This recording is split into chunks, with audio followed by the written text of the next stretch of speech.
Hey everyone, it's Matthew with Matthew Specialized Detailing. Thank you for watching. If you like what you see today, please click the link below and subscribe. In today's episode, we're going to talk about swirl marks, specifically machine marks caused by a rotary buffer. How did they get there in the first place, and how can we avoid them in the future? So let's get after it. Let's get after it. How about we get after it? Yeah, let's get after it. Let's get after it. Gonna get after it.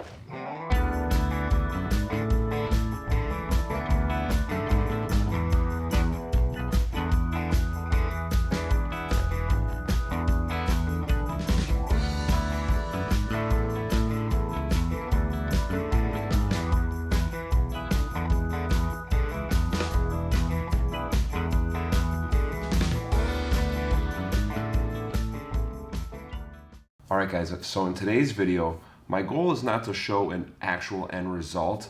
I just want to discuss some theory and some common practices when it comes to rotary buffing. Rotary buffers have been around for so long, and yeah, I said it, it's 2020. I know in the modern world we have all these great tools that we can use, but there still are many circumstances where guys are using rotary buffers, whether it's a body shop or a high volume detail shop. Coming from a sales background, in my years selling professional detailing supplies to people, there were a lot of high volume detail shops that I did business with, old customers of mine that were pumping out hundreds of details a month. And unfortunately, the owners of the organizations did not want to spend the money to get into some of the modern tools, and were still utilizing rotary buffers. So to me, when someone says the word swirl mark, I immediately think of a halogram, machine marks. And the reason being for me, when someone said swirl mark, in my years of selling professional detailing supplies, one of the things customers would call me all the time, is they'd call and say, man, we got a problem with swirl marks, we got a problem with swirl marks. And what they were referring to was machine marks. And now today with all the fancy tools, those are greatly reduced, but it's still very common to see high volume detail shops utilize rotary technology.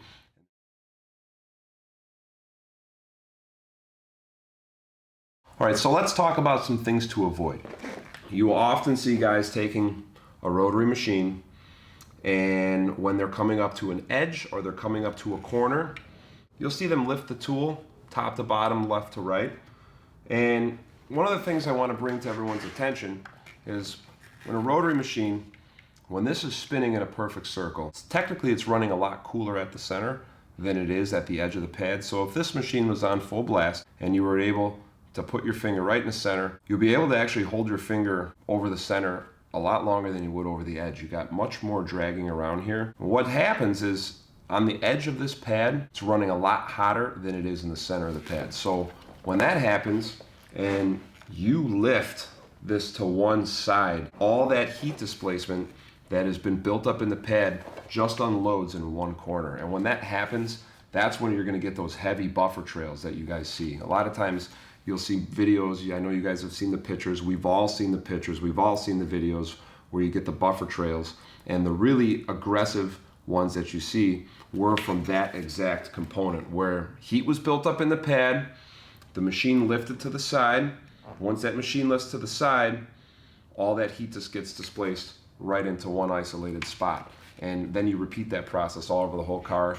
2 or 3 months go by, sometimes not even that long. Everything washes off the car, and now you have all these wavy lines all over the place. The suggestion I would make for guys still using rotaries, try reducing the overall size of the pad. A smaller pad is going to give you a lot more control than you would with a big pad. Now I can understand if you're detailing a boat or an RV and you've got a large surface area to cover, that's a different story. But when we're talking about automobile finishes, especially those hard to reach areas or those delicate areas where you're trying to get into a corner, smaller pad's definitely going to work a lot better.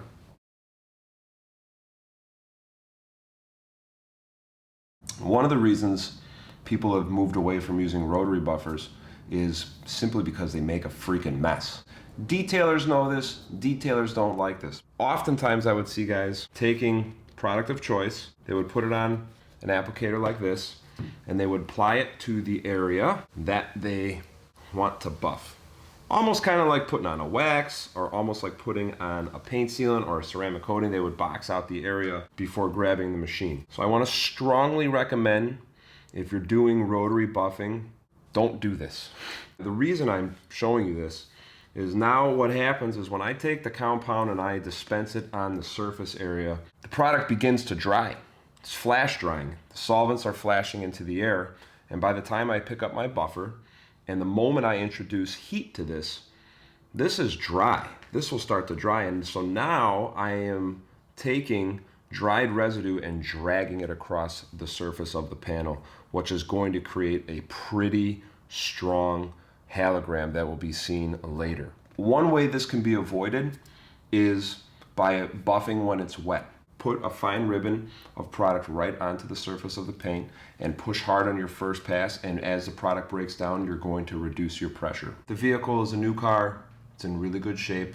Of course, I would choose to use a different tool, a different application, different process altogether. However, a lot of times in my own shop, I'm working on cars that are really just beat. 70,000, 80,000 miles, sometimes even more. Cars that are car wash scratched to death. People are bringing me these cars to bring back from the dead, as I like to call it. It's very common in my own shop to see me approach step one with a wool pad and a rotary buffer and a compound. And the reason I do that is just to dig down fast. And when I do this in some situations, you will find that you're left with a halogram. And I'm not so worried about the halogram, because when I come behind with my second machine, like a DA or a forced rotation, those machines are going to clean up any of the mess, or any of the halograms, I should say, from the rotary polisher. So what I'm trying to accomplish by using my rotary is to knock out and punch out the scratches as quickly as possible. And if I do create a halogram in this process, I want my halograms to be even, and I want them to be balanced. This way, when I come behind with my DA, whether I'm using a microfiber pad or a foam pad, the DA is going to be able to balance out any of the halograms. As I just showed you in a few of the other applications, when we get those heavy buffer trails from lifting the machine in one direction, or when we get the heavy halograms from dragging the dried compound residue across the finish, these are things that we want to avoid, because it's going to throw the paint out of balance, and when I go to do my correction step with a DA, it's going to clean up a lot of step one very simply. So the cool thing about auto detailing is there's so many different ways to get to the finish line. These are some things that I think have helped me in my own shop. If you're working on a car that's really just scratched so bad, I have found that it's going to greatly reduce the machine time if you knock everything down step one with a rotary, then put the rotary to the side, go to a DA and a microfiber pad or a foam pad to do your compounding step again. So, all right guys, again, these are just some things that have worked for me in my own shop when running a rotary buffer. Of course, there's so many different variables, there's so many different paints out there, gel coats and clear coats, different hardnesses. It's just learning your craft and getting better, experimenting with some different things, but rotary buffers still have their place. If you have made it this far into the video, we're 8-9 minutes in, I want to thank you for watching. And the two takeaways from today's video is, number one, when running a rotary buffer, try to keep the buffer flat, try not to turn the pad on its side. And number two, when you're trying to compound out scratches, just put a fine ribbon, push hard on your first pass. As the product breaks down, reduce your pressure. A lot more videos to come in the future with different machine techniques and different machine applications. So thank you for watching, and I look forward to seeing you all soon. Thanks for watching. We'll see you again. Thanks for watching, and we'll see you on the next video. Thanks for watching. Thanks for watching.